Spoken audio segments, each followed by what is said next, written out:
Pemirsa Lebaran 2026 diprediksi akan terjadi perbedaan hari. Majelis Ulama Indonesia memprediksi Idul Fitri 1447 Hijriah jatuh pada Sabtu 21 Maret 2026. Sedangkan Muhammadiyah sebelumnya telah mengumumkan Lebaran jatuh pada sehari sebelumnya, yakni Jumat 20 Maret 2026. Pemerintah menjadwalkan sidang isbat penentuan 1 Syawal pada Kamis mendatang. Namun sejumlah perkiraan penentuan Idul Fitri sudah mengemuka, salah satunya dari Majelis Ulama Indonesia atau MUI. Wakil Ketua Umum MUI Muhammad Khalil Nafis memprediksi Lebaran 2026 atau 1 Syawal 1447 Hijriah sebagaimana puasanya, kayaknya lebarannya juga beda-beda kita. Ya, Muhammadiyah menyampaikan berlebaran pada tanggal 1 Syawal. Ya, tapi 1 Syawalnya bertepatan dengan 20 April. Persis itu sudah mengumumkan tanggal 21 itu lebarannya karena tidak imkanur ru'yah. NU nunggu ru'yah, tapi sepertinya tanggal 21 NU itu. Kenapa? Menurut hitungan falaknya, seluruh Indonesia tidak sampai 3 derajat. Yang paling tinggi di Aceh itu cuman 2,51 derajat, elongasinya 61. Sementara ketentuan kriterianya minimal imkanur ru'yah, bulan bisa dilihat kalau di atas 3 derajat. Lalu elongasinya minimal 6,4 derajat. Nah, nanti biasanya ada ini yang pengen lebaran bareng, nggak melihat bulan, bersaksi melihat bulan. Padahal yang dilihat itu kunang-kunang. Ya. Oleh karena itu pemerintah kita minta bijak nantinya.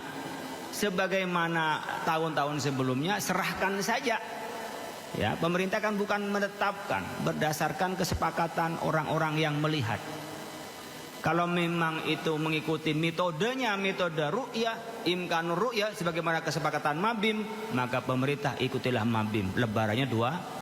Di hari ketiga operasi ketupat 2026, 25% kendaraan pemudik telah meninggalkan Jakarta. Sementara 75% lagi atau 3,2 juta kendaraan perlahan akan mulai meninggalkan Jakarta hingga puncak arus mudik 17 dan 18 Maret 2026.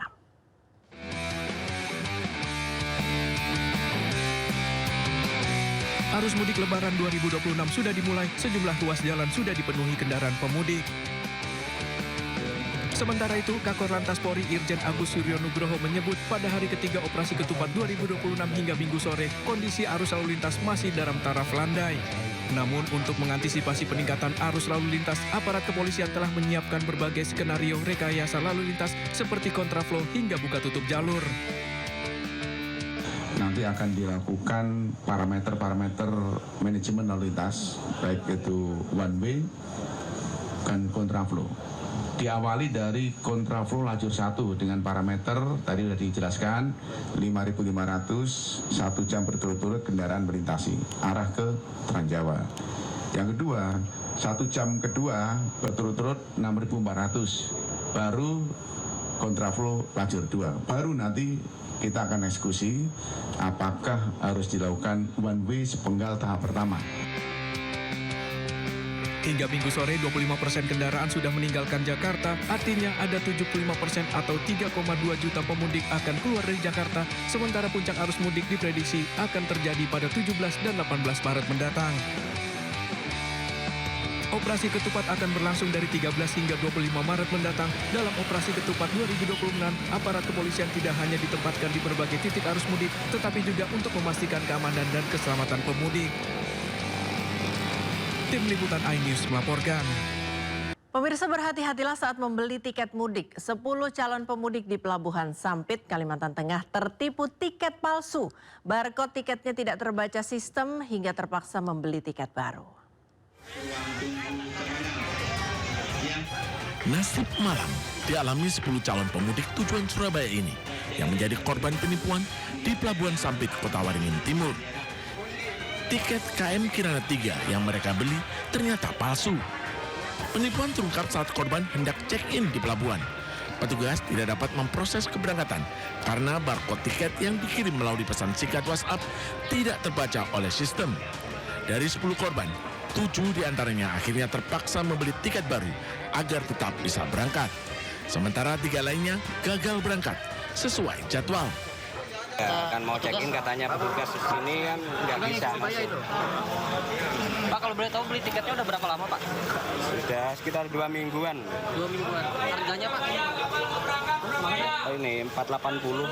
Dari mana Pak yang dapat beli tiketnya tuh di mana? Aplikasi atau dari Facebook? Kan biasanya kan dari teman tuh kan pernah beli sama orang itu kan. Jadi kita ikut teman itu kan gitu. Pak, biasanya emang tiap tahun beli sama teman atau baru pertama tahun ini, Pak? Baru pertama. Biasanya ke kantor kan kita kan jauh gitu kan kemarin itu kan. Dari kejadian ini, masyarakat diingatkan agar lebih waspada dengan membeli tiket di agen resmi atau melalui situs web resmi perusahaan untuk menghindari calo maupun penipuan. Dari Sampit, Kabupaten Kota Waringin Timur, Kalimantan Tengah, Nurmansa, Ainus. Pemirsa, malam ini menjadi jelang puncak arus mudik 2026, gerbang tol Cikampek Utama terpantau ramai lancar. Kendaraan pribadi mendominasi arus lalu lintas di gerbang tol Cikatama. Gerbang tol Cikampek Utama pagi ini masih terpantau ramai lancar dan belum terlihat adanya penumpukan kendaraan. Namun lonjakan kendaraan diprediksi mulai terjadi pada siang hingga malam nanti lantaran banyak perusahaan yang sudah memberlakukan cuti lebaran secara bersamaan.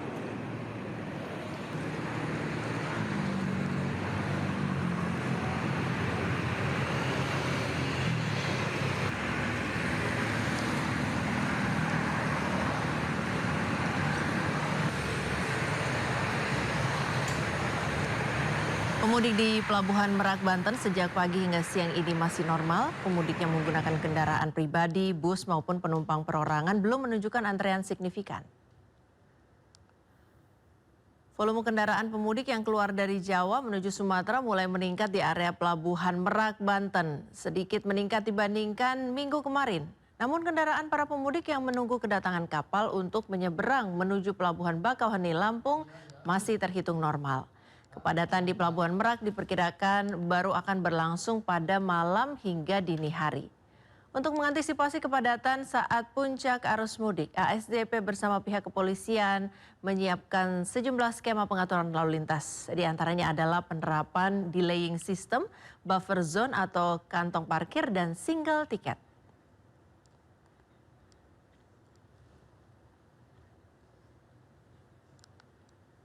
Sementara itu pemirsa, calon penumpang mulai memadati Terminal Kalideres, Jakarta Barat.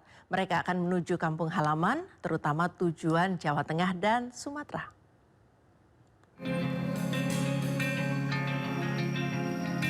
Setiap sudut ruang tunggu dan loket tiket di dalam Terminal Bus Kalideres, Jakarta Barat dipadati ribuan calon pemudik dengan tujuan sejumlah kota di Pulau Sumatera, Jawa Tengah, Jawa Timur, dan Jawa Barat.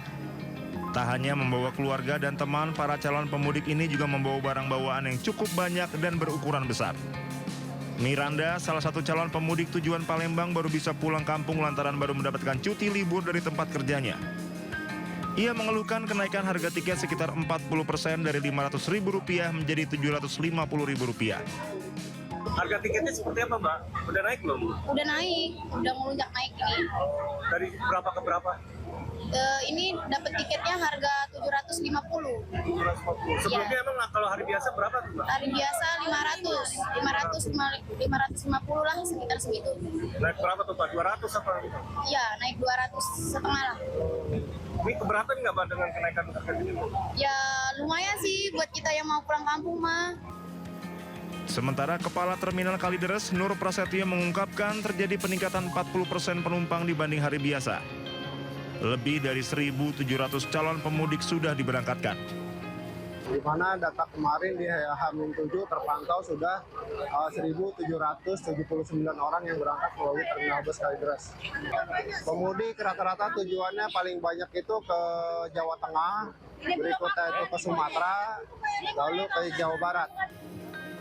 Guna mengantisipasi lonjakan calon pemudik, pihak Terminal Bus Kalideres akan mengerahkan 70 bus bantuan yang telah disiapkan untuk mengangkut calon pemudik. Dari Jakarta, Miftahul Gani, Anyus melaporkan.